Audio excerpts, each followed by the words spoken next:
Hi, everyone, and welcome to the Sam Dever Podcast, episode 94. In this episode, I speak with singer, actor, and writer Aneiszka. I've been looking forward to this episode for quite some time. Aneiszka is a brilliant mind, and I always have incredible conversations with her. And we talked about so many things, including her EP called Scorpio Moon. The book of the episode is The Biology of Belief by Bruce H. Lipton. I haven't finished this book yet, but I picked it because it's about unleashing the power of consciousness, matter, and miracles. Aneiszka talked about energy, the mind, and what it is we take in and how it affects our reality. So again, the book of the episode, The Biology of Belief by Bruce H. Lipton. If you want to listen to this podcast, be sure to subscribe to us on Spotify and Apple Podcasts. If you want to watch the podcast, be sure to subscribe to our YouTube channel at youtube.com/@thesamdeverpodcast. Here's my conversation with Aneiszka. Aneiszka, welcome to the Sam Dever Podcast. Thank you. Thank you for having me. I know you've talked for like a super long time about this because we always get together and have insanely amazing conversations. So I've really been looking forward to it. Yeah, no, likewise. I mean, you're one of those people it's like I knew who you were, but I didn't know you. But the first time we actually had a conversation, which I thought was like, oh, hey, you're going this way, I'm going this way. The next, 45 minutes later, you're sitting there on Vineland or whatever, Lancashire, whatever one it was. And we're deep into philosophical intergalactic conversation. Mm-hmm. And then dogs interrupted us. And then 2 hours later, we were still talking. Yeah. It's like, that's why I'm like, it's dangerous. I have to like plan my time with you so that we can just.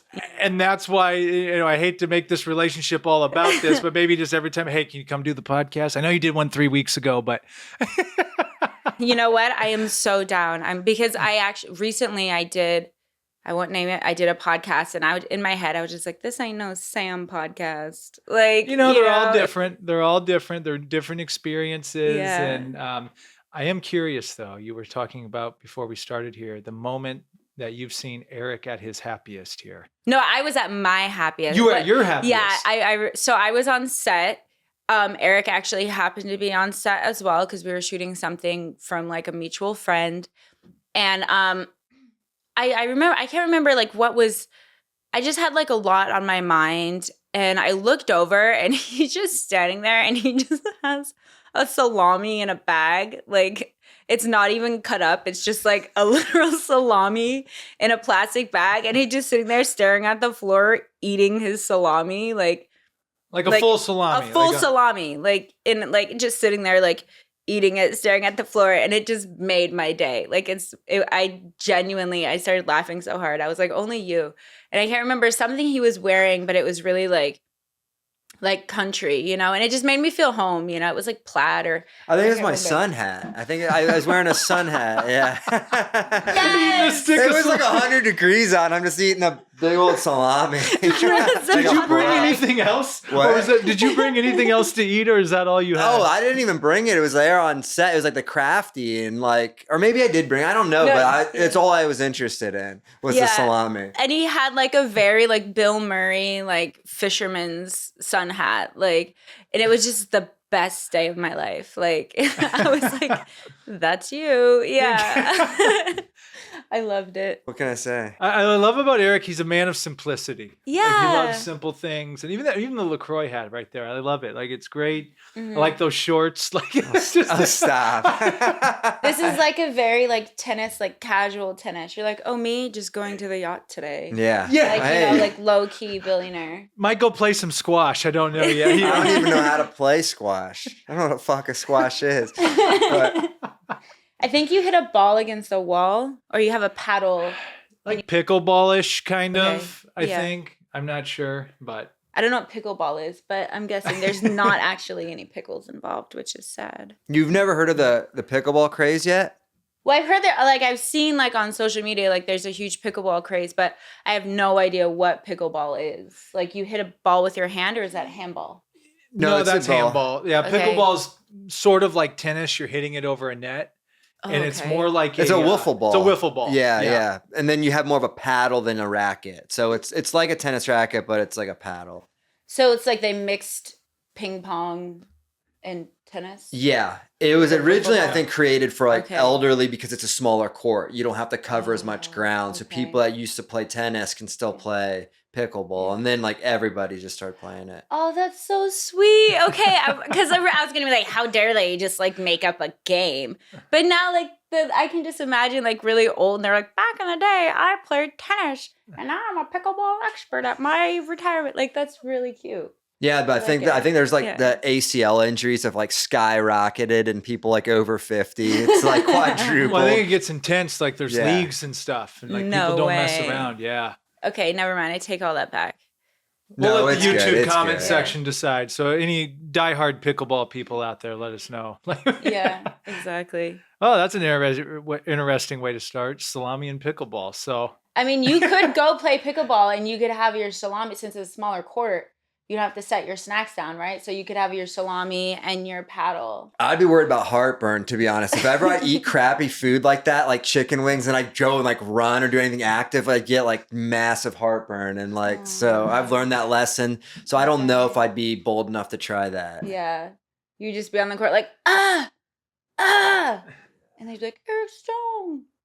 And I'm sorry, I got one question about that. So it wasn't like a Slim Jim or a beef. No. It was like a big salami that you would have like serving at a dinner party or something. Yeah. He was eating the whole thing to himself. Yeah, you're right. I did bring it. I remember now. I bought it at Trader Joe's. It was a nice one. I don't do Slim Jims, all right?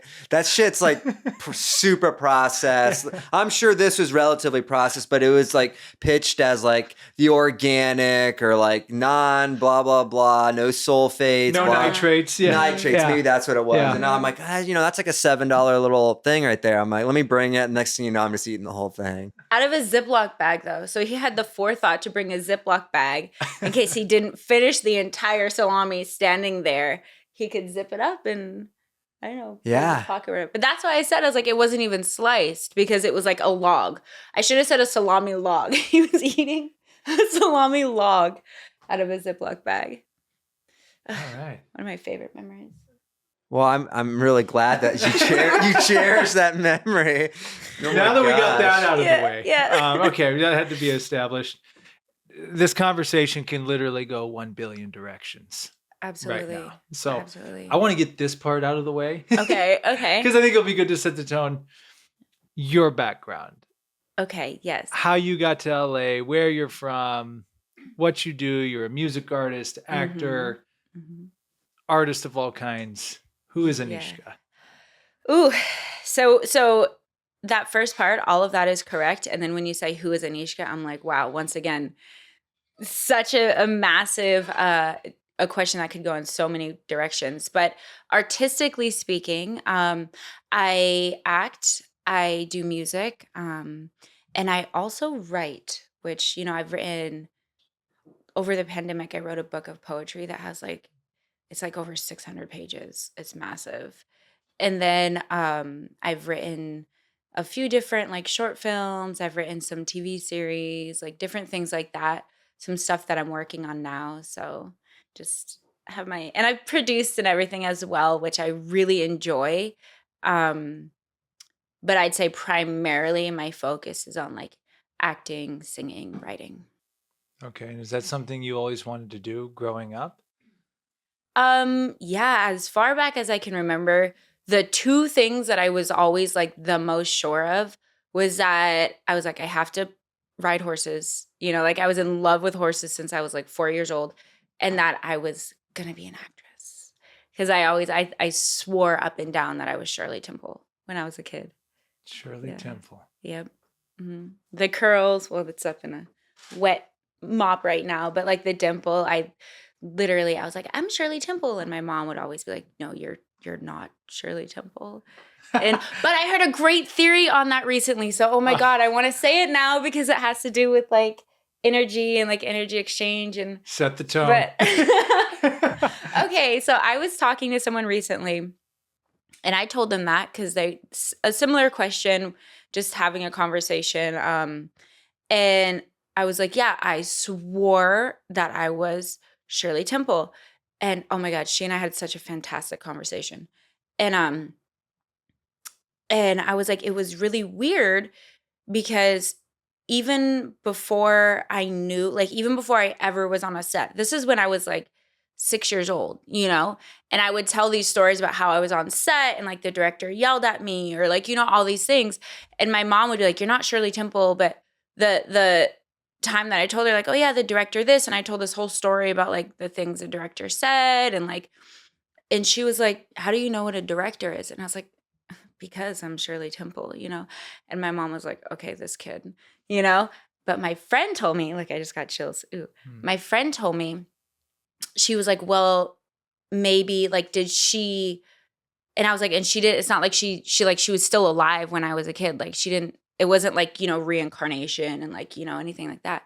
My friend said, well, that's not how it works. Sometimes as somebody, and she got told this from a psychic in New Orleans that she went and did a session with. She said, sometimes like energy in the universe doesn't work that way. Like we're all connected. And so sometimes as like one energy is leaving a space, you know, even if it's not at the exact same time, it's still like connected to the next thing. Does that make sense? So like energy can be two places at one time. So it was the way she said it was so much better. But I was like, oh my gosh, that makes sense. So she's like, maybe you do share energy with Shirley Temple. Like maybe part of her was like part of your energy. Like it kind of crossed at some point. So I was just like, ooh. But she said it so much better. So wait, Shirley Temple's dead, right? Now? Yeah, now she is, I But at the believe. time, she would have been still alive. She was just very old. Very Yeah. old. So you're saying Yeah. the same energy that she may have harnessed, you were harnessing that same energy. Similar, but the way my friend said it, so Like you're pulling from the same thing. well, not No. no, not from a third party. Okay. It's like it's almost like she said that I could technically be Shirley Temple. Like it's very hard to explain how she said it, but it's like essentially like we are like as she's preparing to like exit the world because she was so old at the time that her energy can go out and like as I'm being born and she's getting very old, like she's like technically you could like, you know, kind of some of her energy could be in you, like, you know, and you have those like that's why you're connected and have those memories, you know, like it was it's like I didn't do any research into it, but it was cool. Well, I just realized what book I could have put. I could have put the Tibetan Book of the Dead up here. Oh my Have you? Do you know anything about it? Have you read it? Have you No. seen? Oh my gosh, what is the name of the movie? Oh no. It's exactly what you're talking about. It because is no way. The Tibetan Book of the Dead. It talks all about, you know, the period of maybe not exactly what you're talking about, but that period of when the body dies. Uh-huh. I think it's called Bardo. It goes through like the soul travels for 40 days or whatever before it goes into the next thing. Yeah. Enter the Void. Enter the Void, that's the movie? Enter the Void. Okay, I'm putting it on my worth movie your list. time. Worth your time. I'm putting it on my movie list of 1 million movies. Yeah, Enter the Void. And that I won't give it away, but it's a lot of just what happens to the soul after it leaves, it travels, and that's what it reminds me of when you're talking about that concept. That's kind of what she was saying. But okay, so she died in 2014. So she would have died like when I was still pretty young. Mm-hmm. So it's a similar concept. It's like as she's preparing to exit this world, like her, you know, energy could have started, but very similar. I have to read that book now. The Tibetan Book of the Dead. Tibetan Book of the Dead. Pretty sure I have it over there. Pretty sure you'll be leaving with it.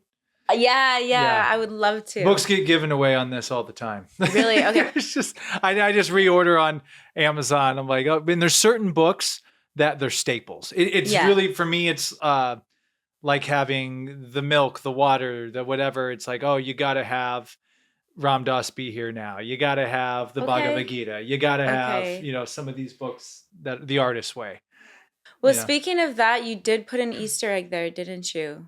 In the book pile. I did. Should I look at it now since we're on? Now I'm like really curious. This is fun. Yeah, you should. Okay.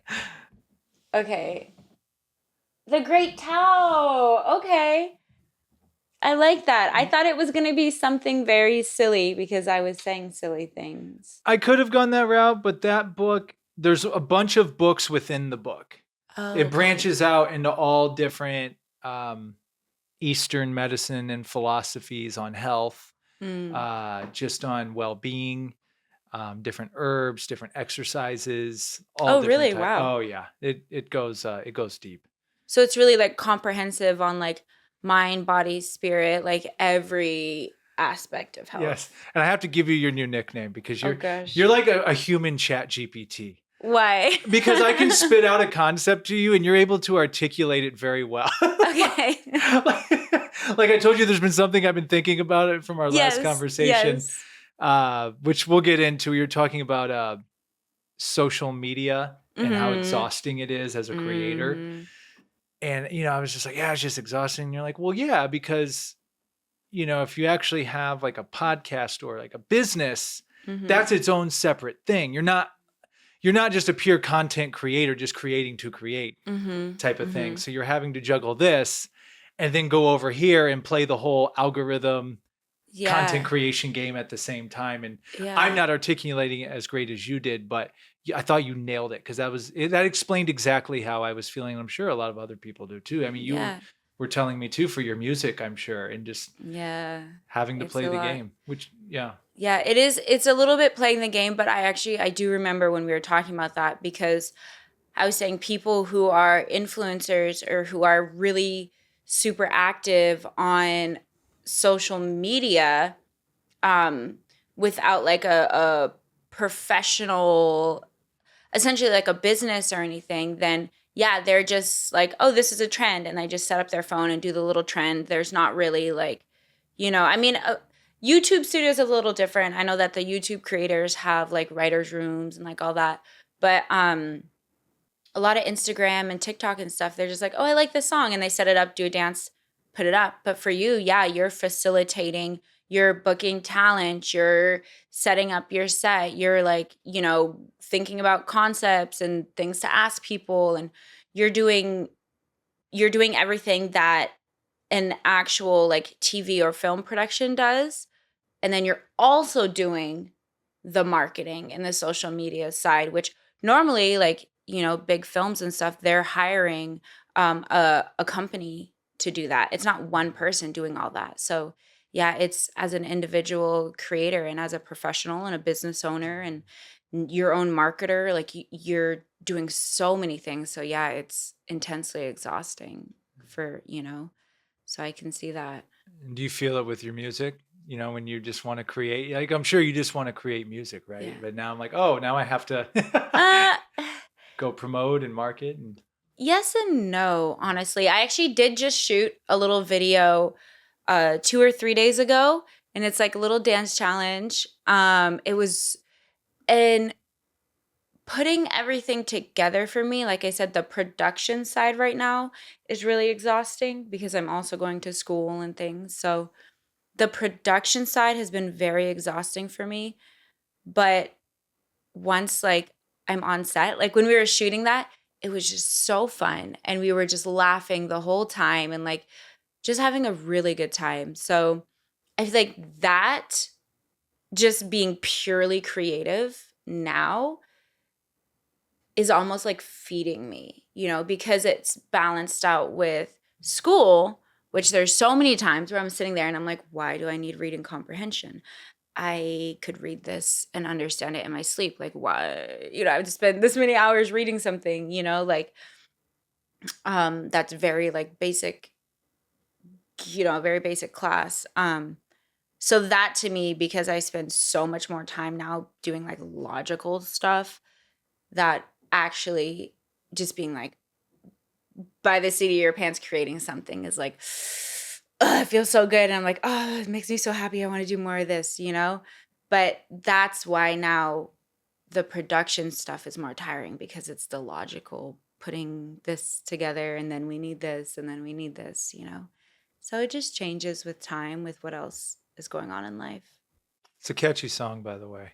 Which one? Your most recent one. Oh, thank Good you. enough. For me, Yeah. I'm good. It's so fun to perform as well because I like to get out into the audience. I have them, even if people don't know the lyrics when the song starts, by the time I hit the, halfway through the second chorus, everybody knows it's I'm good, I'm good. So I can get out there and be like, I'm good, I'm good. And they're like, I'm good, I'm good. And I'm like, yeah, you are. Like, it's so fun, I love it. What was the origin behind that song?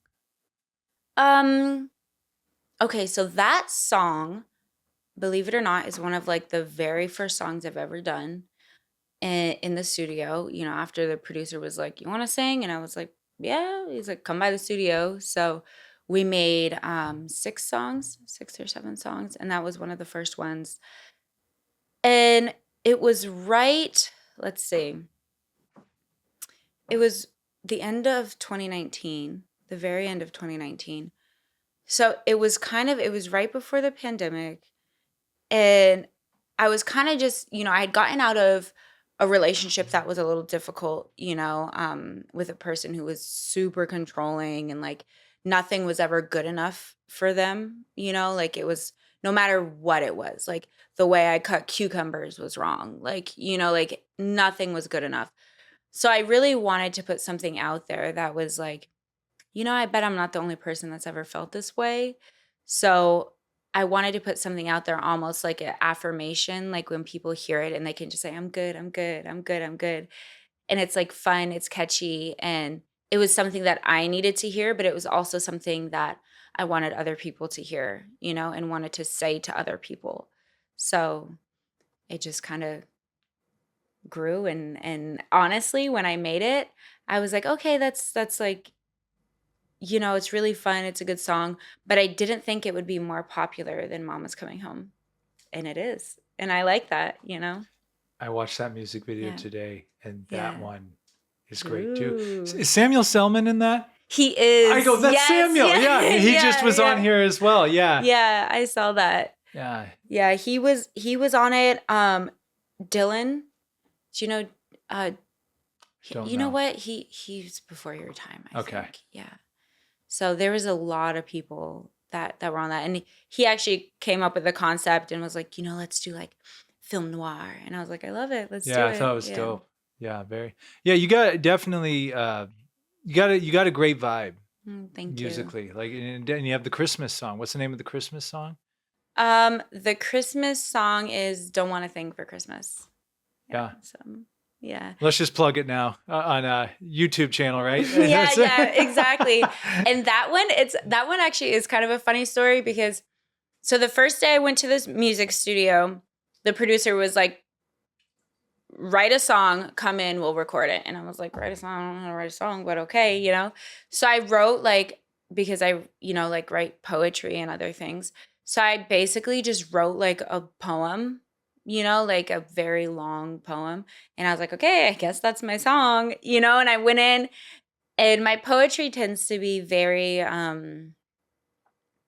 don't want to say like depressing because I don't think it's depressing, but it deals with a lot of times like deeper themes, So the poem was all about like scars and like I had like a lot of like it's very like it was like in the thorns and like just like all these things that were, and he was like, okay, so we recorded it, and then I told him, I was like, I think I want to do a Christmas song, and he was like, okay, like please don't bring in anything depressing. And I was like, yeah. But then I wrote this song and I came in and I was like, I don't think he's gonna like it. And he's like, did you write something else depressing? And I was like, no. I was like, I'm just gonna delete it real quick. And he was like, no, let me hear it. And I was like, it's just authentic to my experience, And so it's like the trees are covered with snow, but I have no place to go, feel so far from home. With Christmas, I'm all alone, And he was like, that can work. And I was like, awesome, And so we made it. And it actually, streaming wise, it's one of my most popular songs, streaming wise. And then Interesting. yeah, and I think it's because even though I wrote it with the intention of it being like truthful to my Christmas experience, a lot of people hear it as like, let's see, like it being like a family song, you know, like them being like, oh, you just want your family and you're around your family and all that. So it's actually really neat. Like I've heard people being like, oh, it's so sad, you know, being alone for Christmas. And then other people being like, oh, you just want to be around your family. And like so I think I like how it does that, you know. It's almost like what do they call it? A Rorschach when they hold up a ink and they're like, what do you see? Oh, is that what it's called? I bet you know. What is it? The ink blot, is it a Rorschach test? I just thought it was called an ink blot. Ink blot test. It probably is. Yeah, ink blot. But so, Rorschach, I'm gonna have to look that up. yeah. Well, like I was telling you, we were talking about that song in our last conversation, and I'm surprised more people don't do holiday stuff. Because I mean, look at, I mean, obviously I'm Mariah Carey, but she has totally dominated that market. Yeah. And we were talking about Paul McCartney's song, na, na, na, na, Wonderful Christmas Time. Yeah, exactly. But it's just feel good music, you know? It's super feel good music. And I love Christmas. It's my favorite holiday, ironically. But it's because I feel like it's the time when everybody's feeling good and all the music that's being put out, minus Baby It's Cold Outside, is all very feel good and very like, you know, like upbeat and everything. But it took Mariah Carey 25 years for her Christmas song to be number one. I didn't know that. Yeah. She wasn't on like, she was like on Billboard Top 100 or whatever, but for it to actually hit number one, it took 25 years. So it's Christmas music is eternal, you know? Yeah, it's timeless. Cool. Yeah. And now in comparison to acting, do you favor one or the over the other, or is it just kind of if you're feeling music, you're gonna go do music? If you want to act, you're gonna act. I actually got asked this question like 2 weeks ago, and it's such a hard question, but at the same time, like I'm having a lot of fun with music. Like it's very fun. It's very, I feel like with music, it's so much easier to put something out into the world, you know, like because I'm able to just write it, go in the studio, record and put it out, you know, where with TV and film, like there's obviously so many moving pieces, so many people need to be involved.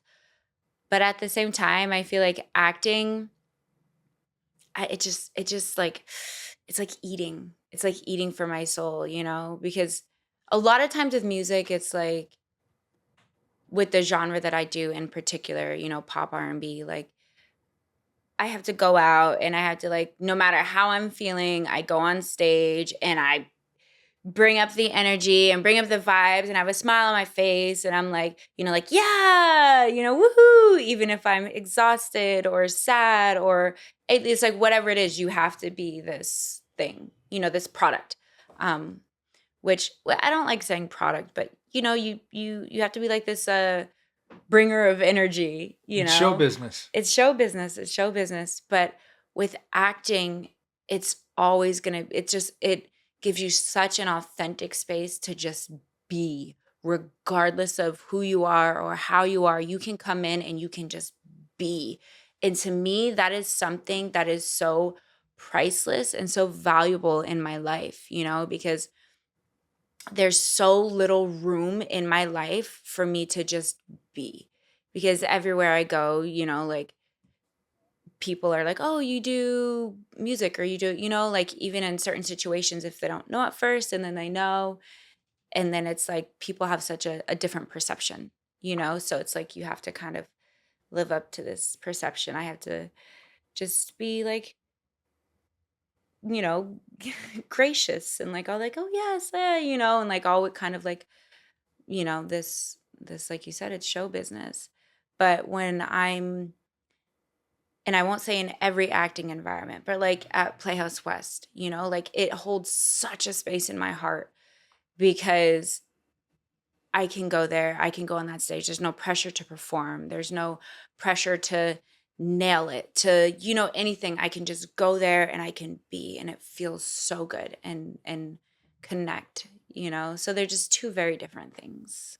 Yeah, you can just really let go, and no expectation on the experience. The experience is going to be whatever the experience is going to be. Yeah, yeah, exactly. And that's what's like so fun, because I always feel like I'm an adventure at heart. And that's why I'm like I love delving into so many different things, like reading wise and just like theory wise, because I'm an adventure at heart. And there's like, what's a greater adventure, you know, than adventuring inside and like seeing like, oh, who am I and how does that work and how does this work? And then adventuring back out and like seeing how that relates with other people and seeing what's inside of them and like how they bring that out. And like, it's just the greatest exploration, you know, like, I just love it. Yeah. And like that, a layer just got peeled. Here we go.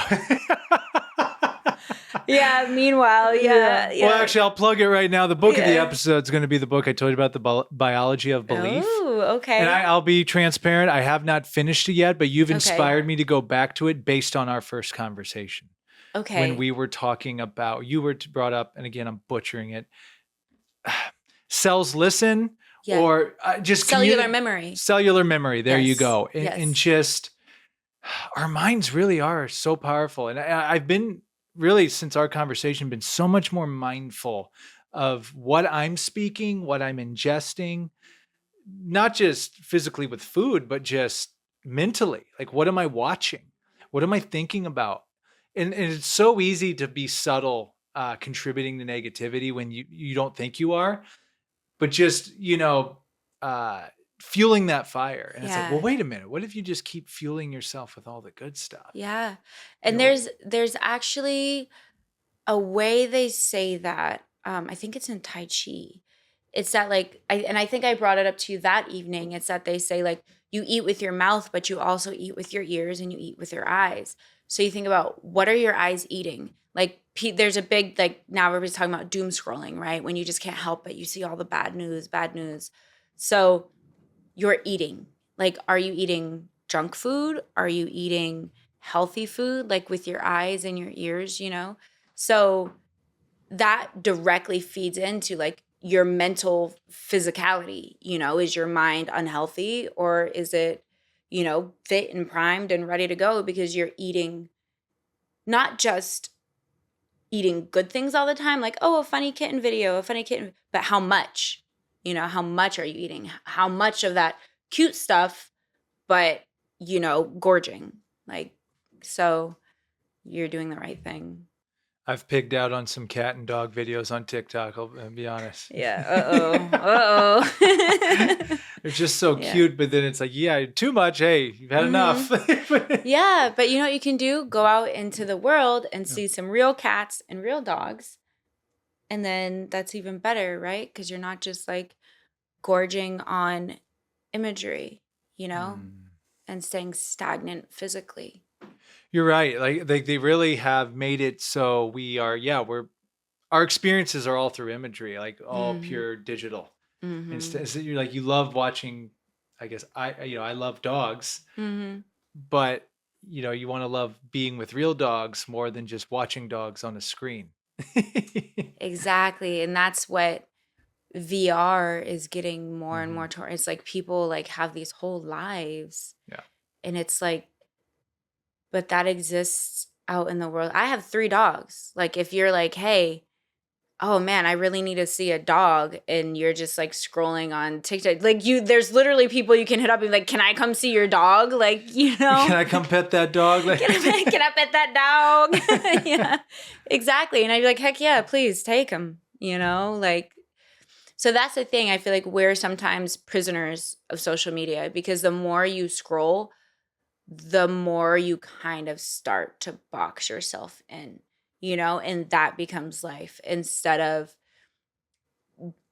breaking that and being like, okay, everything that I'm addicting myself to on this screen exists in a much healthier way outside this door or off this couch, or, you know, and starting to that, because then you become so much more stagnant, you know, and then a week goes by, a year goes by, a couple years go by, and you're like, okay, all these things that I'm watching other people do, you actually can get out and do it. And then you start to get people's, well, maybe not you, but people, I feel like then they're like, oh, well, oh man, at first it's so fun. Like, oh, I'm watching them do this thing and it's something I always wanted to do. And maybe I'm just trying to educate myself on it.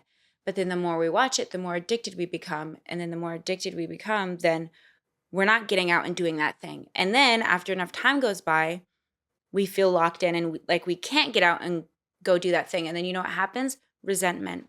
Because you're like, oh, they're out there doing it, and comparison and all those things that are like really bad for our mental health, you know? And then all of a sudden you're like, you know what? Screw them. And I'm just going to say really quick, like, not that good, you know? And then look at then you're putting negativity out there, you know? It's a slippery slope. Very well put. And it doesn't come up as often anymore, but it has been discussed. Like I always go to online dating as a great example of that too, because you get so entrenched in the mechanism of just swiping and looking. And shout out to Brian Meyerhofer. He brought this up on the podcast once. Then when you actually go out into the real world with a real person, it doesn't feel as good because your dopamine's so accustomed to likes and matches and this. So when you are with a real person, it's like you're not, well, this doesn't feel like it felt when I got screen. the notification. And it doesn't even have to be online dating. It can just be anything, like you said, like actually experiencing the real thing. Yeah. Because when like the way you just said it, when you get that notification, a little jolt of excitement, right? Like that serotonin, that little like, ooh, boost, you know? And then people are also able to play the game a little better on text or on, you know? So they're saying these things. They can be so like, you know, ooh, perfect through text and stuff. So everyone's like, oh my gosh. And then once you actually get out and meet them, you're like, okay, you're actually kind of awkward in real life or, you know, whatever. So it is that, which is totally human. But because you're only conversing through this little screen, like it's like you build people into these like, this is a person, they're so perfect, you know? And then it's doesn't feel the same sometimes too, because you're like, oh, they're a human, you know? Like, Yeah. And I have girlfriends that are like, she's like, oh, they see someone on Instagram or they're like, oh my gosh, and they build it up, and I'm like, just take it slow. And then after like 3 dates, they're like, oh, I can't stand them, I blocked them. And I'm just like, why? What's going on? Like, you know, immediately you were just smitten, and then you get to know them, and I'm just like, why? And they're like, oh, well, because they have like, you know, they wear boots instead of sneakers, like, you know, like something just so. And I'm just like, okay, you know what, like, which opens up the realm to a whole other topic. And there's a book, I've mentioned it, The Paradox of Choice. It's something like that. But we have so many options now. Using again dating for an example, you think you have a ton of options. Like a match isn't an option, like, especially for guys. Like, okay, they matched with you. Who knows if they even looked at you? They might just did a massive swipe, but you automatically get built in your mind like, ooh, they matched with me. Oh, so yeah, if this person over here doesn't work out, or if there's just one little thing I don't like about them, I got 2 or 3 matches over here. Yeah, you know, and it's just it's a grocery store. Yeah, but it's all a mirage too. Yeah, it's because, like you said, when you do get in person, and I've seen it happen well outside dating, just in the social media circles in general. Like someone presents themselves online in a certain way, and they're not bad people. It's not malicious, but it's just a consequence of putting all that into that, but then not having the skills of interpersonal communication. Ooh, you nailed it. Ooh, you nailed it. I went on a trip recently, and I was with a few friends. I'm trying to say this in a way where nobody will know who they are.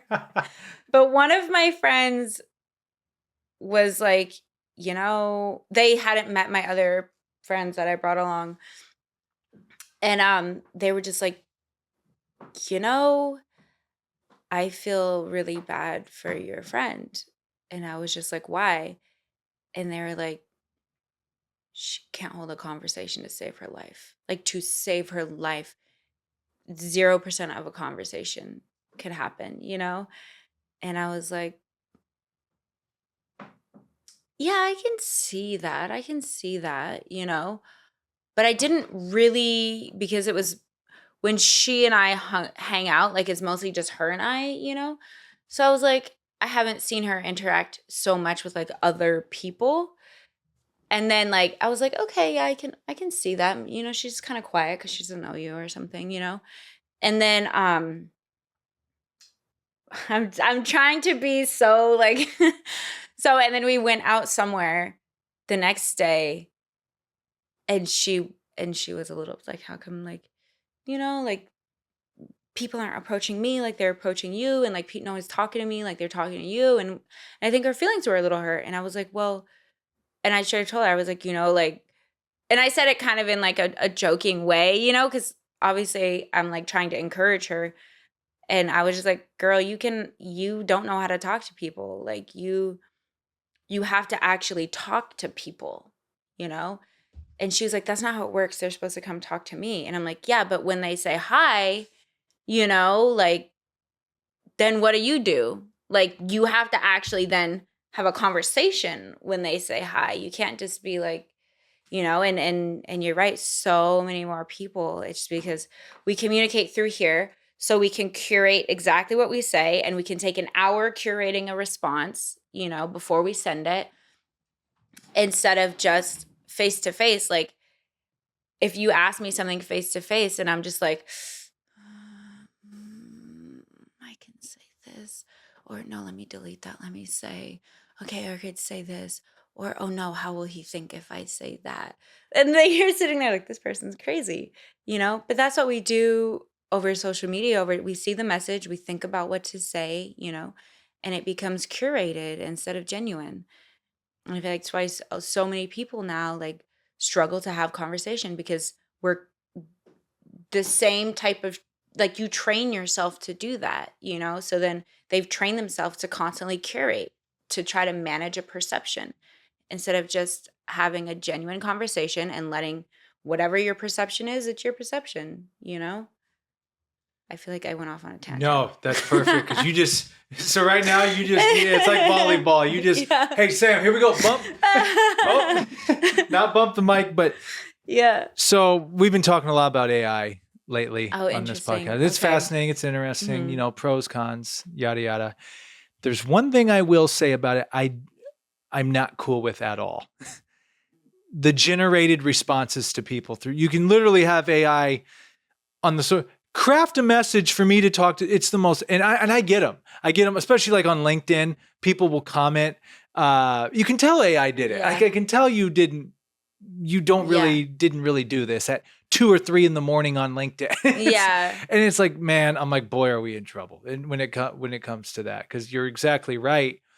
You put people on the spot in person to talk. Mhm. I foresee the skill set of that just going down, down, down, down. Because people can take their time, you know, in a text or use an AI. app, or use AI So to it's craft a message. It's crazy. it's crazy, it's weird, it's scary, because I genuinely feel like at this point in the world, we need to be moving more towards our humanity instead of farther away. And all we're really doing currently with screens and technology and AI, we're just moving farther away, you know, so that like people are more, you know, self-involved. People are less empathetic. Like, because I think we had this conversation, because everything is through a screen. I can say something absolutely vile to you, like vile, and exit out of social media, turn off my phone, flip it over or whatever, and fall asleep, you know? Which is insane to me, the lack of accountability and the lack of empathy and the recognition that when you say something or you do something like that hurts a person, you know? Where if we were face to face, how many people do you know would feel comfortable saying a lot of the things you see on social media to that person's face? Oh, minimal. Minimal. It doesn't happen like that, you know? So I think, I don't know, there's something that's so sad about that to me, because it seems like it's completely opposite of like innate like human nature. Like when you learn to socialize and you see, oh, when I say this, that hurts that person's feelings, you know? And the phone's technology has taken all that away, all that accountability and that innate nature to like not be as hurtful towards people. And even back to, how we're here right now. Mm-hmm. We were at an event. It was actually thanks to Eric, actually. Yeah, you're the reason that we're here. It was your play. I'm glad you guys And my recognize mom. that. Yeah. Yeah, it was your play. Mm-hmm. We go, great job, by the way. Mm-hmm. Thanks. Yeah. Good. Well, I mean, the only reason you were there is because I ran into you like the night At the before at the store. store. I was like, hey, I'm Yeah. in this play. You want to come? And Yeah. you're like, yeah, I'll come. I was like, Yeah. sweet. Okay. I didn't think you, I'm like, oh, shit. Everybody always says they want to come, but you actually came. I was like, oh, Yeah. cool. If I Yeah. say I'm going to do something, I try my hardest to do it. I'm not trying to, Yeah. He Why? was- Yeah. yeah. Why be a bullshitter? Exactly. Yeah. But he was there buying a salami. Wait, again? She's lying. Oh. But see, I was getting communication. Cool Whip. To put in a plastic bag again. Wait, you were really getting Cool Whip? Yeah, there was a prop for the show. Yeah. Maybe you just eat the Cool Whip. I would. I used to do that back I in the would. day, like when I was a kid. Yeah. Yeah. But see, like you guys, you had a face-to-face conversation. And, I knew who you were, didn't really know you, but then we ended up talking at the event. And then, but see, that was all interpersonal communication face-to-face. Mm-hmm. It's like this doesn't happen if we're always all behind screens looking at each other's posts all the time. Exactly. And I don't think it would be as good a conversation because you don't have as much to go off of Exactly. Yeah. You know? It's like you said, the verbal but also nonverbal communication translate like you get so much messaging through like the furrow in your brow and the way the concentration on your face, and like there's so much messaging going back and forth non-verbally face to face that's why like stuff can happen, like the neurons in your brain like can fire, just like everything going on, that you see. And then obviously the communication flows so much more. But yeah, if he was like, oh yeah, I'm doing a play and it's going to be live streamed, everybody tune into the live stream. And then we're just commenting. We're not looking at everyone's comments. I'm not seeing your face being like, oh, he really likes that. Or like, oh, I like his jacket, and then having a conversation from there. Like, you're so right. Like it wouldn't happen if everything is live streamed or virtual. Yeah. And I think we had this talk on the last podcast is the pandemic, the tools like Zoom and virtual came in great, very handy for us. But I think now so many people rely on it too much. Made a lot of people lazy too. Yeah. A little bit like, oh, we'll just do a Zoom or this. But I agree with you completely too. Like and we've talked about this a lot. We think we're so great as humans as we become more technologically advanced, but humans probably thousands and thousands of years ago were probably so much more in tune with their humanity and their bodies and just the earth and everything. And we're just be getting farther and farther away from that.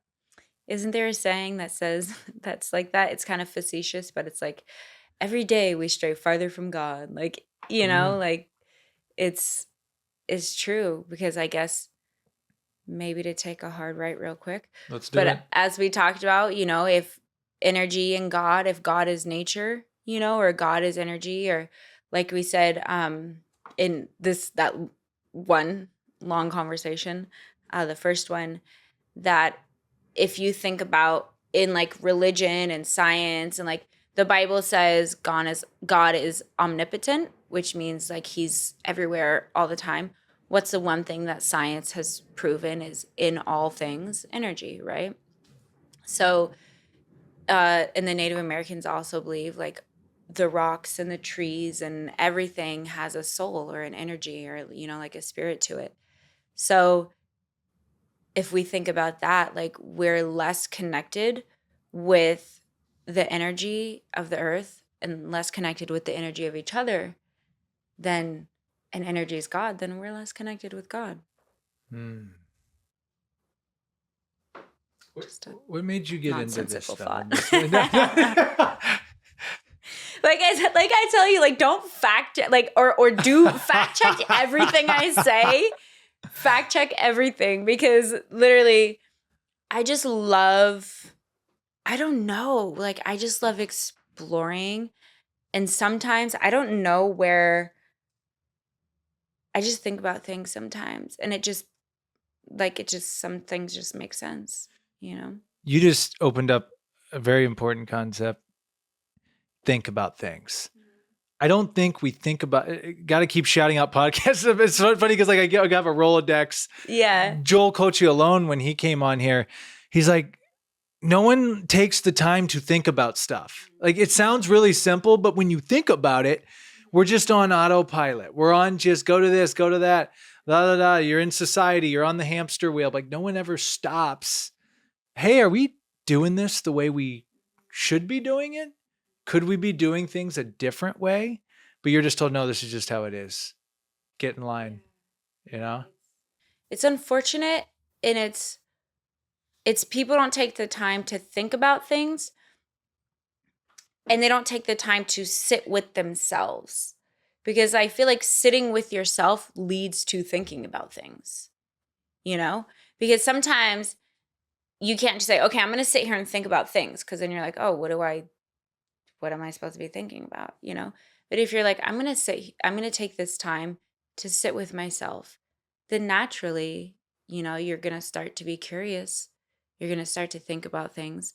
It's like as a kid, you know, I mean, not kids nowadays because they're, you know, let's say the iPad generation and stuff. But when we were kids, you just, you know, you'd sit on the grass or whatever and look at the sky and you'd be like, I wonder, right? Like how many cool things came out of I wonder? Like, oh, I wonder why is the sky blue? Why are the clouds that shape? How come that cloud is bigger than that cloud? You know, or oh, where's that bird going? Right? And it leads you to be curious about your world. And that's leads you to like healthy thinking and curiosity that I really feel like engages you throughout your entire life. So you shouldn't lose that. But now so many people are on that hamster wheel. They're not thinking outside anything outside of their day to day. And then when they do sit down, maybe their nervous system is so overwhelmed because we're on such a grind. We're in such a grind culture that you're like, you know what? I don't even want to think about anything. So I'm going to numb. I'm going to numb. I'm going to scroll so that I'm super numb and then go to bed, you know, like, so it's something that can start with just like when you were a kid sitting with yourself and following the little thread of I wonder. And I do that all the time.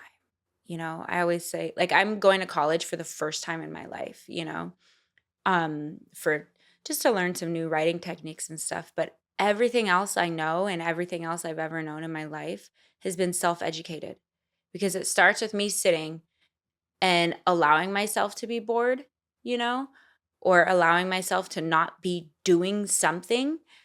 And then I just go, I wonder, you know, and that's something you can cultivate. You can cultivate curiosity, you can cultivate wonder. And that makes your world so much bigger, you know? And you're right, people aren't doing that anymore. They're staying in their little train station and like, you know, and then you're less of a conversationalist. You're less of a person who can connect with other people on all kinds of stuff. Like, you know, You hit it on the head with numb. That's it. I've done it. Like you do numb yourself. It's like, let me take a few hits of this scroll before I conk out.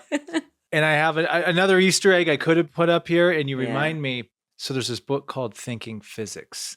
Interesting. I have it right over there. Yeah. And a buddy and I were on it for a little bit. And trust me, I am so far from being any type of physics person. because it is hard stuff. I'll show you the book after this, but basically it gives I'd love to see it.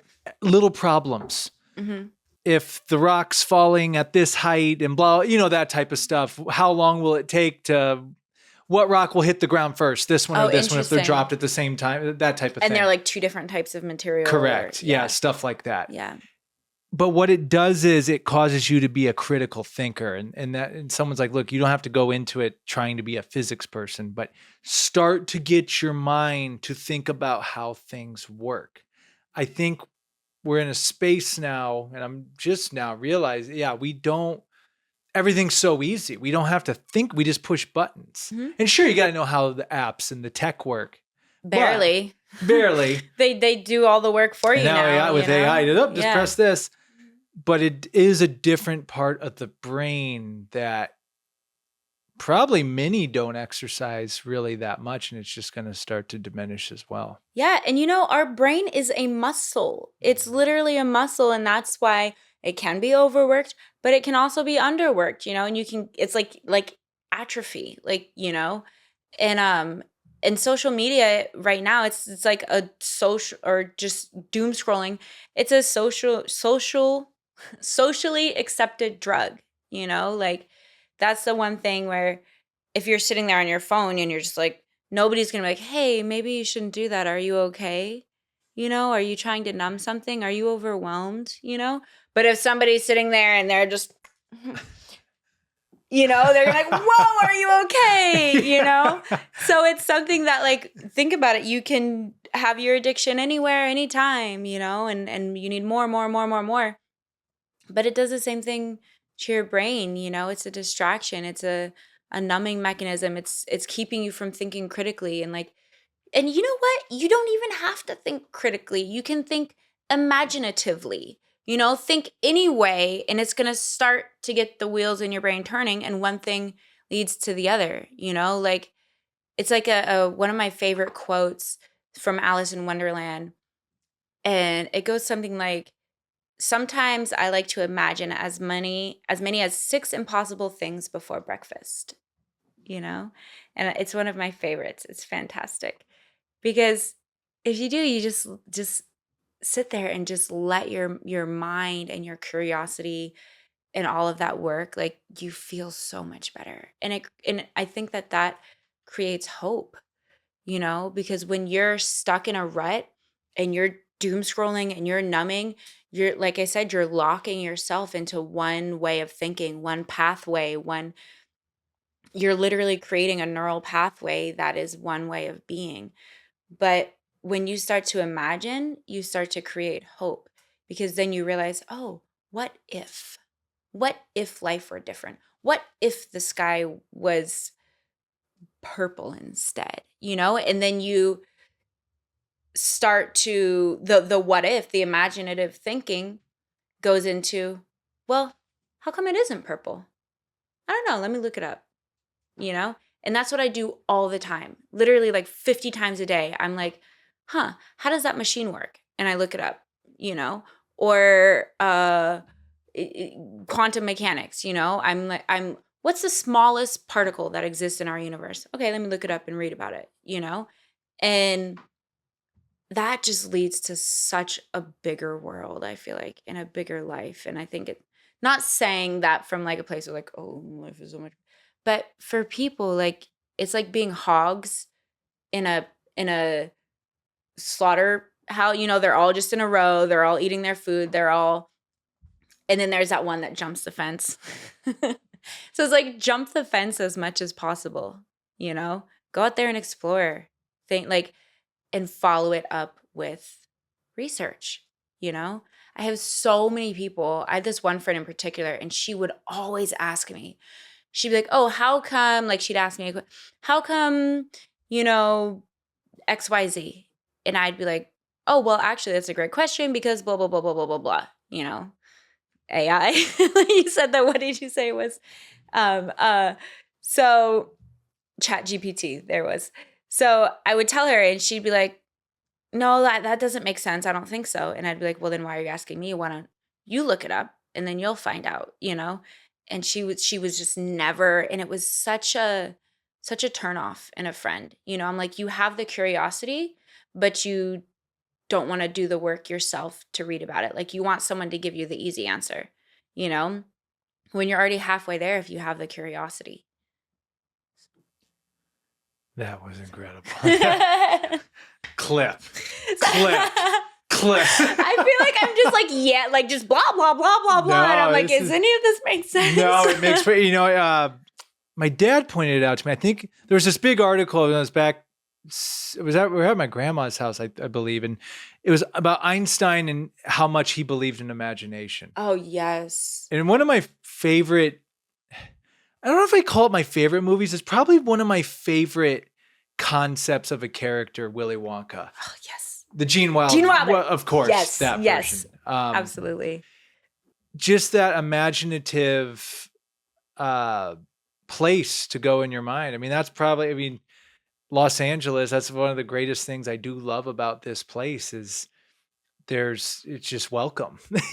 You know, whatever you want to do, whatever you want to create, whoever you want to be, not only do you get support, but you're gonna, or people not putting you down, but you're gonna have people saying, "How can I help?" Absolutely. Or, "Hey, did you think about this, this, and this? Yeah, you can do this, and yeah, you could I'll introduce you to this person, and they can help you with that." And that's what I do feel like it's like kind of like Willy Wonka here a little bit. You're Charlie in the Chocolate Factory.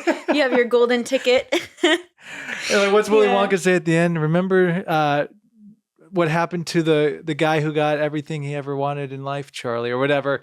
He lived happily ever after. See, I have to watch that version again. Mm-hmm. But so I don't remember that part, but that's a fantastic quote and you should put it up somewhere. Yeah, I could use some quotes around here now that I think about it. Yeah, because you wake up, you see it, and you're like, that's right, you know, happiness, you know. And even unlocking into this conversation where I've been at, it is, you do realize that you're the only one stopping you. But, and I say this, and especially as an artist, it is very, how do I say it? Like, there are so many things working against you in this world, and not just the financial end of it, but the mental end of it. The people around you that may love you, but they think you should go, you know, or they think you should rather do this. It's so, and I was thinking this on my morning walk today. It's so subtle that so many, I was wondering how many people didn't follow their dreams because one person close to them, or maybe not even close to them, just said one thing. Hey, well, maybe you should do this instead of that. Yeah. And sometimes maybe there's a place for that. We're like, oh yeah, no, that makes sense. I would really want to do that. But then they feed into that self-doubt. They feed it, they water it a little bit, and they go, yeah, you know what? They're probably right. Yeah, that's stupid. It's their pet at that point. Yeah, I shouldn't do that. Yeah, you're right. And then the door closes and it never comes again. And I'm learning, man, you just got to beat everything down with like a whack-a-mole or something like that. That's true. And like, even if those people, I feel like this is the part where it gets sticky, because you can have people say those things, but it isn't until you start saying it to yourself that it becomes a problem. You know, like, you have to do the time, again, sitting with yourself and recognizing like, okay, I'm hearing this voice. Whose is it?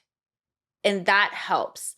That helps so much if you catch yourself constantly saying something like, oh, I'm not good enough, or like, oh, I'm so stupid, you know, instead of just accepting that as your own voice, because you had to hear it from somewhere, you have to say, wait a second, okay, do I really think I'm stupid? Am I really telling myself I'm stupid? Where's the first time I heard that I'm stupid? And a lot of times it's, unfortunately, you know, someone very close to you, a family member or a friend, or like someone from your childhood. And to start to name those voices and to speak to them like, oh, hey, Karen, you know, it helps you to start to separate yourself from those negative beliefs, you know, and that helps a lot when you're struggling as an artist, when you're holding yourself back, when you're standing in your own way, to be like, okay, whose voice is that? Because it's really starting to bother me, you know, and name it and talk back to them and be like, you know, honestly, I don't really want to hear what you have to say. Like, I don't care about your opinion. You know, you have zero influence in my life right now, you know? And it sounds a little crazy, but it helps you, you know, it's like the programming, it helps reprogram your, you know, negative thinking, and like they have like black and white thinking and so many different types of thinking that are unhelpful. It's like, be quiet, Frank. Yes. Sit down, Todd. Yes. But not just giving them random names. It's like, yeah. who said that? Mm. You know, like, you know, something like I struggle with, my a family member, I won't say who it is, has literally told me that I'm mega fat since I was like 15, you know, or younger. And they still call me and tell me that I look fat, you know? So I would specifically, if I start telling myself like, oh gosh, I look fat, I will specifically be like, stop. Okay. Who's the first person? Who said that to me? Whose voice is that? And then name them like, oh, okay. Well, you know what? I think I look great. And that is your voice, that you put that voice in my head, you know? And so, I don't want to hear it anymore, you know? And start to replace that programming, that script almost. They put this script in your head to hold you back because of their own feelings, not because of anything you are or aren't. So you name who, you know, it's like with acting, right? The character. Name the character who says those lines, you know, and then refute it with your own lines, with authentically what you think about yourself. And that helps a lot. So just a thought. Again, I feel like I'm just saying random stuff, and you're just like, this chick is crazy. She talks to herself. Gem. Diamond. This is, I'm really letting it soak in, because really you're I hate to call you the muse. Yeah. But, no, that would mean a lot. But I feel like every time I meet with you, I already have one friend and I call her the Oracle. Oh, that's fantastic. But maybe there's an Oracle part two too. But it's because and we have these talks too. It's just, there's those days where you just don't feel it as much, right? Absolutely. But you learn that, okay, I may not have started the day that way, but my whole day doesn't have to go that way. Not at all. Let's whip it into shape. Let's do the journaling. Let's do go on the walk. Do it. And then you find that you can pull yourself out of that and find that energy again. Absolutely. You know? Because we're not stagnant as humans. We're not stagnant. And the only time that you actually, like with people that are like, oh, I had a bad morning, so my whole day is going to go bad. The reason that happens is because you get stuck emotionally. So they're not moving on because they didn't express that, you know? So like they stub their toe and they're just like, and then they hang on to it. Oh God, it hurts so bad. And I stubbed my toe and this sucks. And now I'm putting on my shoe and now my toe hurts, you know, because they're not sitting there and allowing themselves to be like, oh, that hurt. Oh my gosh, that was okay. It hurt. Cool. Okay, now I'm over it. I can move on, right? They're trying to bottle it in and go on to the next thing, and they're not allowing that expression. So that's when you get stuck. But it sounds like you're kind of doing it in a healthy way where you're like, oh, yeah, okay, this happened and I feel this way and it made me sad or it hurt my toe or whatever, but I'm processing it. I'm allowing it to move through my body. And cool. Okay, now I can move on in a different frame of mind or a different emotional state because you've processed it.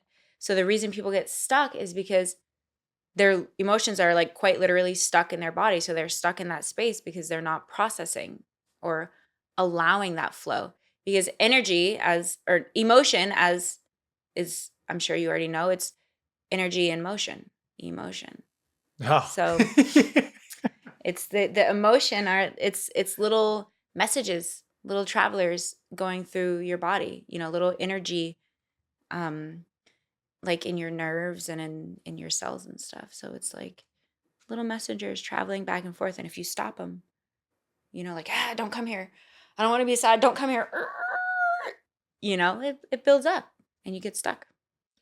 And to go off of that, I would say the ability to have self-awareness coupled with the ability to let go. That's really what's helped me out a lot. Because I'll have those moments where I'll be like, man, why am I so tense right now? Like, or why am I anxious? Mhm. Why am I, ooh, that irritated me. Why? But then actually like, oh, okay, I'm irritated right now. That's what this is. This isn't who I am. Yeah. This is just something I'm feeling. And then that's when it's like, all right, you know, we're gonna just go on a walk. You know, we're gonna listen to some music. Music, that's one of my favorite things about music. Not to escape yourself, because I think you can go put on podcasts and go into media to escape, which we do. You know, it's part of the joy of it. Yeah, sometimes But you need it. there is those times where it can totally change your mood, especially music. Like Yeah. music can completely change Yeah. your rhythm of the day. Absolutely. You know, so I agree with everything you just said. Like, but having that ability to just say, oh, okay, this is what's going on right now. Because if you don't, you just stay locked in it. Yes. And it yes. it follows you everywhere you go. Yeah. And it's just a snowball of stuff. Yeah. And then the next day and the next day, and it slowly Yeah. starts to build up because you're not dealing with that one thing, you know?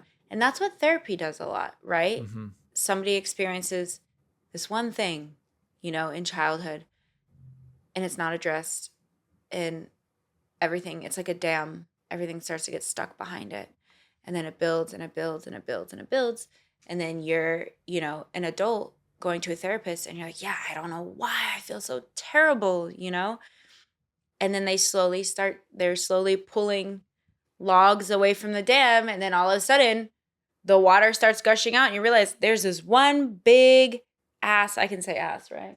Yeah. Okay. You can cuss away if you want. I don't want the FCC to come after me, meaning Eric. I was about to start rapping that Eminem song. But anyways. Oh, which one? The FCC come at, or The FCC won't let me be me, so let me see, because we need a little controversy, because it feels so empty without me. Na, na, na, na, na. That was really good. yeah, Thanks. she killed that. I'm not sure. Good This job. was like 14. Is that Without Me? The song Without Me? Is that no? Sorry, I'm derailing It the might thought. be called that. Or Two trailer park girls go around Round the the outside, outside. round the outside. But I don't think that's the same song.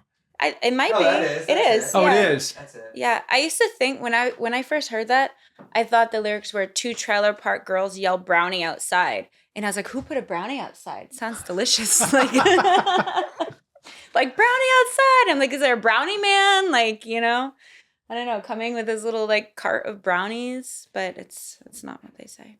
Just really quick, I gotta say, it's one of my favorite gym workout songs too. Whether you hate or love Eminem, but just when you play Rap God, Oh, that has to be one of the greatest just Ooh. masterpieces of lyrical execution So good. and talent ever. Yeah. I'm not going to call it the greatest because there's so many great hip hop songs out there, but it's up there. It's fantastic. And it's It's 6 so minutes hard. long.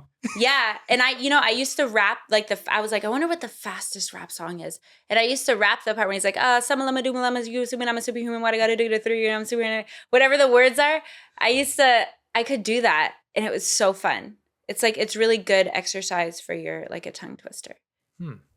Yeah. It helps you like enunciate and speak really quickly.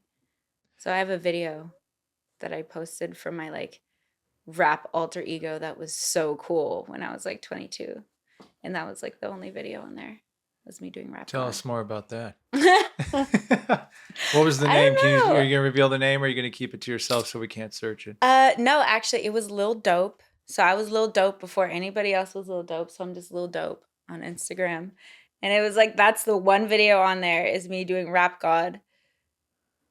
And it's a mess. It's a mess. Cause I was like, I took that account so serious. You know, I was like, yeah, I'm going to like, just make like, I'm going to be like this really cool female rapper, you know, but like wearing like beanies and stuff. And yeah, it didn't really. It's so Beanies bad. and stuff. Yeah, I did. I had a beanie that said like security because like this is real, like, you know, real Lil Dope, real gangster. Maybe get one that says FBI on it or something. CIA.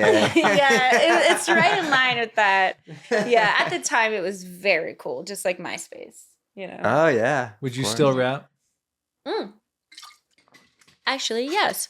So my EP is coming out June 13th. Yes, let's talk. And by the time this comes out, your EP will be out. Will be out, yeah. So My EP is coming out June 13th. I'm also releasing a music video that same day for one of my songs that's going to be on the EP is actually a rap song. But it's like it's a very fun, like upbeat dance kind of poppy rap song. Nothing like Eminem. I'm looking forward to that. And how are people going to be able to get this? Is it going to be on Spotify? Is it going to be on all the distribution? Yeah, it'll be everywhere that all my other music is right now. So it'll be on Pandora, iTunes, Apple, Spotify, YouTube Music, Facebook Music. Like it's pretty much everywhere. What's the name of it, and how did this project come about? Okay, so the name of the EP is called Scorpio Moon because I'm not super into like I don't really know a lot about the like, oh, I'm an Aquarius, but like my moon is in this and my like how like I don't know like a lot about the charts. But somebody did do my chart recently and they told me I'm a Scorpio moon, and I thought that's pretty cool because apparently Scorpio moon part of it is that it's very like it's like sex and death, which it made me feel like I was like, that makes so much sense because I'm an Aquarius and everybody's like, you're so Aquarius. And I'm like, but what about the dark side of me? Like, so this EP is Scorpio Moon because it's the other side that like my music out right now, obviously, like I said, it's upbeat, it's confident, it's very women empowerment, it's affirmation, it's my songs that are popular right now anyway. And so this one is my first kind of like R&B song, like a little slower, a little more sensual. So it's the first song like that. And then my rap song. So it's kind of like the other side, and it's just everybody that's heard this song has gone nuts for it. So I'm so excited that it's going to be coming out. And that kind of came about, it's a different producer. So my rap song is a different producer than the other songs I have so far. And actually, I wrote that, like we came up with that song, sold it to a company. The company did not use it. They had it for a year. And it was an influencer talent company, and they wanted a song to be like, kind of like very upbeat, viral type of feel. So sold it. They didn't use it. And I kept just being like, man, I love that song so much. And everyone that heard it was like, oh, that song's fantastic. You need it. So they didn't use it. And then I approached them and was like, can I buy my song back? And they were just like, sure. So I bought it back. And then now I'm releasing it. Yeah. Oh, well, congratulations. So, yeah, thank you. It's definitely been a journey and I've had it for a little while, but yeah, I feel like it's hopefully going to just make people feel really good and like want to get into their bodies and move and all this stuff instead of doom scrolling. Unless they're doom scrolling your music videos. Yeah. Then on repeat. Yeah, but then it wouldn't be doom scrolling. No, it'd be intentional looking at a post. Yeah, intentional enjoyment of a media facet. See, ChatGPT, like right there. I like that. I'm going to get that tattooed on my cheek. That'll be my new rapper. Yeah, I was just going to say. They call me Lil Chat. Hop into the chat. Yeah, yeah. I'm gonna put that in a song. I'm looking forward to this. And yeah, and as I get to know you more and your story, and yeah, that's a dope name too. Scorpio Moon, you said? Yeah, I thought it's kind of fun. It's like the flip side. Because we all, I think it's important for people to embrace themselves in entirety. And society does make it very difficult, but to understand like you're never all one thing. As humans, we're multidimensional. Like we're never all one thing. You're never all only happy. You're never, so to be able to say like, yeah, it's like they say the shadow work, right? We have our light side and our dark side. So to embrace them both and to be like, yeah, this is me, but this is also me. And this is also me. It's like the roles we play. Like you're a son, but you're also a brother, but you're also, a grandson, but you're also your own self. We're never all one thing. And with back to like social media, unfortunately, I feel like people, because as we know, people only post their highlights or they're branding themselves. People brand themselves and say, this is what I am, you know, or this is who I am, this is what I do, this is it, check it out here, you know, then people see that, and that's the misperception of like, oh, they're always happy, they're always in their garden, they're always only with their dog, just because that's the content they're showing, you know. But it's important to say like, yeah, this is like part of who I am, you know, but I'm not just this content, you know. You're not just this podcast, you know. You do so much outside of it. You love music, you know. You had a whole like DJ career, right? Like No, it was hip hop. I don't know if career, but yeah, no. SJD was the original, with shout out to Ryman and Moa, and then we were the Midwest Vegas Boys. Oh, love it. Yeah. And then Mr. Gray came into the picture, and Mr. Gray out of nowhere just got resurrected. So yeah, we're gonna be going that route again. I love it. It'll be fun. But I'm excited for it. Yeah, you're multifaceted. Yeah. Like that's fantastic. Can you imagine if you put out Mr. Gray and they're like, oh, now for the rest of your life you only have to be Mr. Gray. Don't do anything else. Like this is who you are. This is what you are now. Only this. Like it's limiting, you know? So you embrace your Mr. Gray, you embrace your podcast, you embrace every part of you, you know? Hell yeah.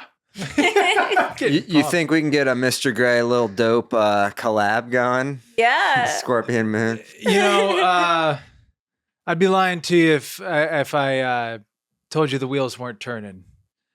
Because it's funny about Mr. Gray is I don't want to spend our time going too far. We'll have to bring Mr. Gray on the podcast. Oh, interesting. Yeah. Interesting. Do like a duel. Yeah. Yeah, we both come out. Yeah, Lil Dope and Mr. Gray on the podcast. Yeah, and it's black and white. Yeah. And we wear sunglasses. Oh, that's sick. Yeah. So when I did Mr. Gray 10, 9, 8 years ago, it was one thing. But now I'm like, well, wait a minute. I can't do it anymore because I'm not really that anymore back then. And I'm like, well, what if now Mr. Gray becomes something, maybe you just take some pieces of that, but now you reinvent it and you do something different with it now. Because now I'm older. You know, I was 27, 28. Now I'm 37. So it's like, you know, I'm more of it's a different perspective, different vibe type of thing. Mm-hmm. And, so Mr. Gray has aged with the times. Mr. Gray does have gray now. Yeah, no, I mean, honestly, you know, explore your creativity. Yeah. If you have someone living in you, as long as you're not hurting other people or, you know, being like a violent person, like explore it. That's part of you. That's something that's given to you that you have to express. It's like they say, it's another quote that's fantastic. And it's something along the lines like, if you don't express what is within you, then what is within you will kill you. You know? I love that. So it's like, if Mr. Gray's in there, let him out. It reminds me of Die Empty. Like Die Empty. Make sure it's all out. Oh, yeah. Ooh, I like that. Yeah. I like that. Yeah. See the ping pong that's happening right now? Yeah. Pickleball, rather. Okay, pickleball. But yeah, and even with the Mr. Gray thing or any artistry, it's like I'm also out of this idea of attachment too. All right, maybe I do this just to see what it's like and get it out of me. And maybe I get it out of me after 3 months. I'm like, oh, okay, that was cool. Like, yeah. But then it's out, and there's no shame in that. Now I'm going, you know, I become Mr. Bottle now or whatever. I do whatever I want with whatever. Like, you don't have to be attached to anything, and you can drop things and pick it up. And someone said this at a podcast conference I was at. They're like, as a creative, you just got to be ready to pivot. Yeah. I think there's a fine line because this podcast is an example of one thing. Like, okay, I am going to, because I'm guilty, I'm sure as many of us are, as, oh, I'm over here. Oh, I'm over there. Oh, I'm doing this. Oh, I'm doing that. I'm like, all right, this is one project where I'm like, all right, I'm really going to buckle down and really focus on this one. Yeah. But I still don't want to forget about the other stuff. But they're like, in creativity as an artist, especially in the time we're in, I mean, this is an advantage to the technology. Like, we do have the ability, like you said with music, now on your phone. If you just got I mean, I've talked to people, they recorded full out things and released it on a phone. No way, on their phone. So Yeah, their phone was phone. like their recording studio. Yeah, That's so fantastic. it's now if you do have an idea, your ability to conceptualize it and execute it and throw it out there is that part of it is better than ever before. Yeah. Yeah. know? 100%. Yeah. If you're comparing to like when they had chemical flashes and it was like the 1800s and Yeah. when flash photography was first invented, you know, people are like, I want a family photo at the risk of like the photographer getting a chemical burn and like, my eyes, Oh, you know, like now everything it's instant and it's so much better and we can put it out. Yeah. So it's like, why not go for it? You know, it goes back to that whole who's stopping you. Now again, so what I should have done with this is I should have just had topics in a bowl and we just take turns drawing them out. So that'll be for part 2. And I like that. I'm just checking our time Oh, because goodness. you're an individual. We could talk for 5 hours. Anything else music wise or your own artistry that you wanted to talk about on here that you want to get the word out on, or anything that you wanted to discuss? Just that Scorpio Moon is going to be out June 13th along with the music video. And also, I know this is coming out a little later, but I do have some dance challenges and things like that we're trying to get going, and just fun content, you know, I'm just trying a little bit to be a counterbalance to all the like negativity and you know, kind of iffy energy out there right now. So if you need a smile or whatever, tune in because I'm going to start, you know, all the content that I'm doing to like market the music and stuff. I want it to be feel good. I want people to laugh, smile, feel good about themselves, you know. So Yeah, you can tune into that a little. awesome. And we'll plug everything at the end. Okay. I'm gonna go in complete left field. Yes. Because I feel like you're somebody that I can just. Absolutely. Yeah. Throw it at me. Seriously. Okay, 2 things actually. I was listening to this podcast coming back to LA the other day. I am not an atheist. Okay. But I do enjoy and find it very interesting listening to very intelligent atheists. And I was listening to one on a podcast recently, and he was saying his atheism actually made him not take anything for granted more in life. And he said it made him not hold back, because you mentioned holding back. Of course, It yeah, made because him this not is all hold there back is. because this is all there is. Yeah. And I don't know, I just thought that was interesting. So I just threw that on the table. Yeah. And I love that. I love that. And I'll pivot a little to the side. I'm just real curious. Where do you think we came from? Where do I think we came from? You just seem like Do a you person mean, that's read a bunch of different stuff. Like, and we could throw out a bunch of theories. Like, do you think it was the pure, and we don't even have to get religious with it, but like one creator came and created everything?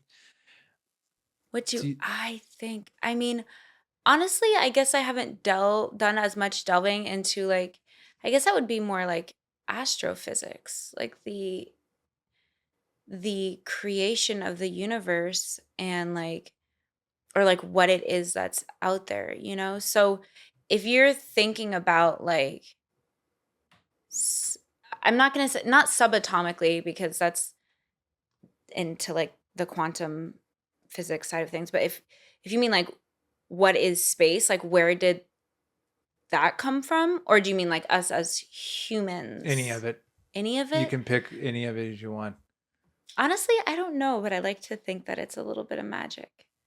You know, I just like to think that something magically occurred. I don't personally think that there was a giant man in the sky, you know, that was like, oh, I'm bored, I'm gonna make something, you know. But I feel like there's some type of energy, there's some type of something, there's definitely something else out there that maybe just wanted to do something really cool. But I don't think it's visually a man in the sky, you know? I think that we all started, I know that obviously like the building blocks of matter, like we've talked before, like we are made of the exact same thing as this wall and this painting and this and this and the building blocks of matter, it's exactly the same regardless of the object. Um so I think that's kind of magical in itself, that you can take one, like a Lego, right? You can take this one little Lego and make a million things with it. Um but where that came from,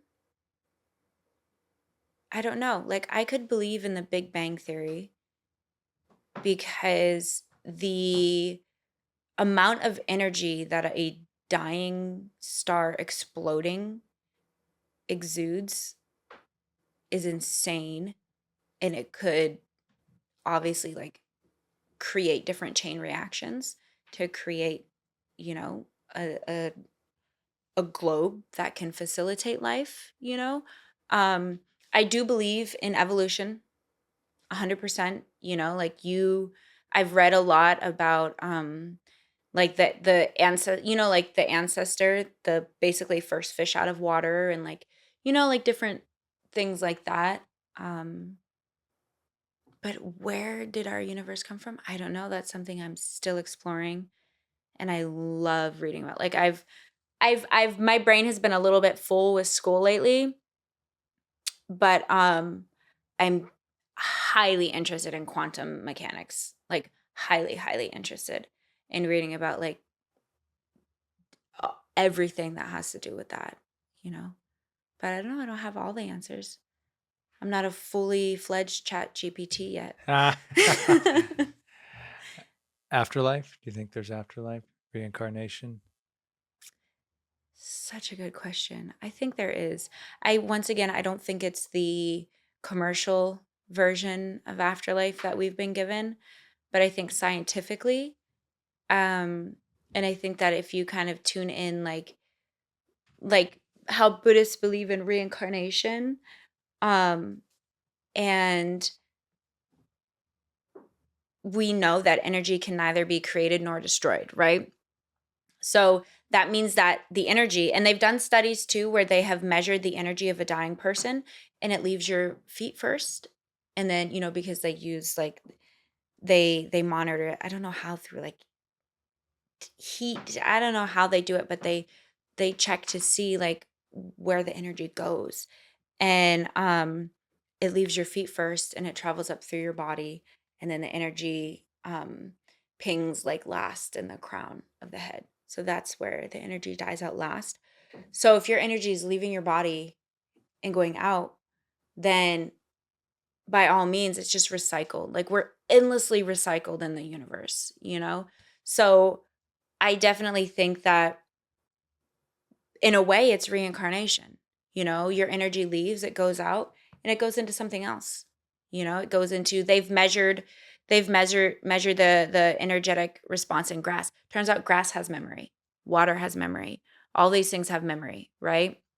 So our energy is going into these things.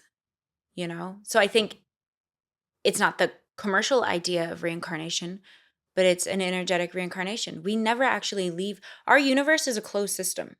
So the energy that is within our universe now has existed for billions of years, and it's going to exist until our universe ceases to exist. It's a closed system. Our ecosystem is an open system. Things come in and out. Our bodies are an open system. Things come in and out. Viruses and food, whatever. But our universe is a closed system. So any energy that's here in our universe has existed since it was created and is going to continue to exist. So that means your energy that's in your body has existed in another way, in another shape, in another form throughout eons of time, and it will continue to exist. That is, to me, reincarnation. And the perception of the afterlife, I don't know if your energy right away goes into something, dissipates into the floor and the walls and or wherever you pass, it dissipates right away. But I guess that goes into ghost hunting, right? When they say that they measure the energy in certain things. And when they say something is possessed, it's like it has an energy in it, right? So I don't know if it right away goes there, depending on this situation, or if it just kind of goes out into this big melting pot, where it just joins all this other energy that's waiting to disperse.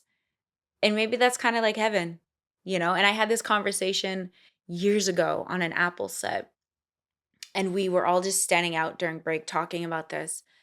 And that was the first time I thought about it. Like, maybe heaven, because heaven is like this place of light and angels singing and feeling good. And like, maybe heaven is just the space in between, right? So maybe each religion or each whatever has a little bit of it right, like our energy goes out into like this, floats up into this big like river almost, right? This like river of bright white light energy, which is what people say when they die, right? They see people who have died and come back, so they see this bright white. So it's like you're floating into this like beautiful pool or river of energy, and that's heaven, right? Just to be a pure stream of energy or pure particles of just energy and light floating around, and it's just fantastic. And then, at some point it's like, okay, time to disperse, and you go down again into something else, and that's your reincarnation. And then, you float back up, and maybe hell is if your energy, your life, your physical life on the earth is not so good, and like your energy and everything like that lowers, it becomes dark and heavy, and maybe you hang out at the bottom for a while, a dark, a sad pool, who knows? I just like to, like I said, theorize all these things, but I have no proof. So don't come for me.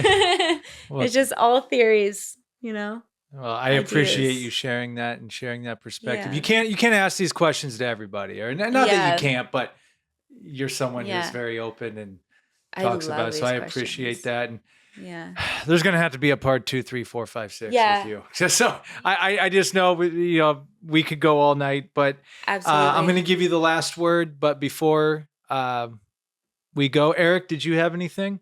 No, it was interesting hearing all that. I definitely have some thoughts and stuff on it too. We'll share it maybe after the show, or maybe next time we all run into each other. Yeah. But thanks for coming on. No, nothing. Okay. Yeah. No, I'm all fresh out. He's like, he's just like, good God, please stop talking. Can we just? He's like, I have a salami to go home to. Right. And thanks, Eric, for connecting us. And no, you guys definitely are really compatible, and like I think like it was a good conversation, a lot of good back and forth going on. So yeah. And this is like this. I feel like this is still just barely touching the surface of how we actually. I have 20,000 things I want to say, and I just have to be like, okay, it's not going to happen tonight. I know, yeah. So, to be continued. To be continued, exactly. Where should people go to find you? Online, the music, acting, everything. Where should people go? Okay, so you can actually go to my Instagram. I have my like link tree, and I have my music videos linked, my YouTube linked, everything there. And it's just my first name at Aneiszka, which is Aneiszka. And through there, you can go find me on Spotify if you like that, Apple Music, whatever. Check out my music videos, see what's coming up. And I think my IMDb is also linked on there. So. Okay, great. And I always give the guest the last word. Can be as deep or as shallow as you want. With you, it'll probably be something deep. Now the pressure is on. No. Oh no! Sorry. What if I panic and you I can just say something like, EPs. "I like geese"? Like, no, that can't be the last word. That was an example of if I panic and say something silly. I thought that was a good one. You do? Yeah, you do? Okay. I like geese. But okay, what do you like about them? Maybe we can end with that. I had a pet goose named Gilbert, and I had one named Jessie, and they were fantastic. And they're like big dogs. Honestly, they kind of just followed me around. Jessie was a house goose, so she wore a diaper. I've never heard of anyone having a pet goose before. Really? Where was this at? Vermont. Oh so I'm from okay. Vermont. Yeah. And I had Jesse. I got Jesse as an egg because I did a school field trip and I found a goose egg in a haystack. And I was like, can I have this? And he's like, it's rotten. Sure. And I got it, put it in an incubator, and Jesse hatched.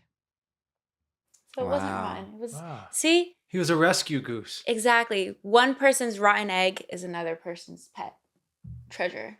Jesse. Boom. That is a final word right there if I've ever heard one.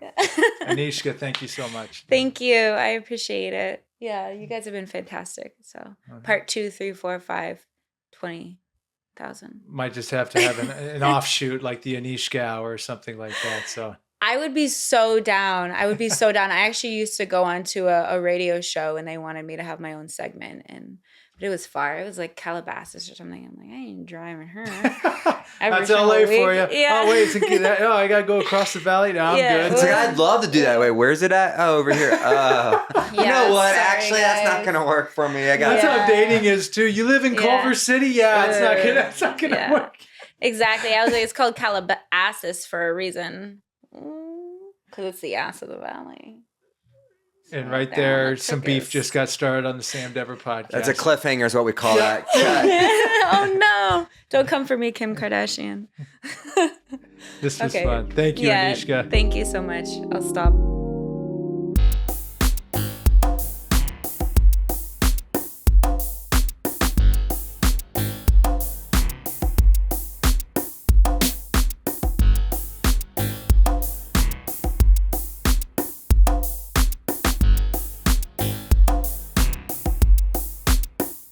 Hi, everyone. Sam Dever, the Sam Dever Podcast here, and I just want to thank you for checking out this episode.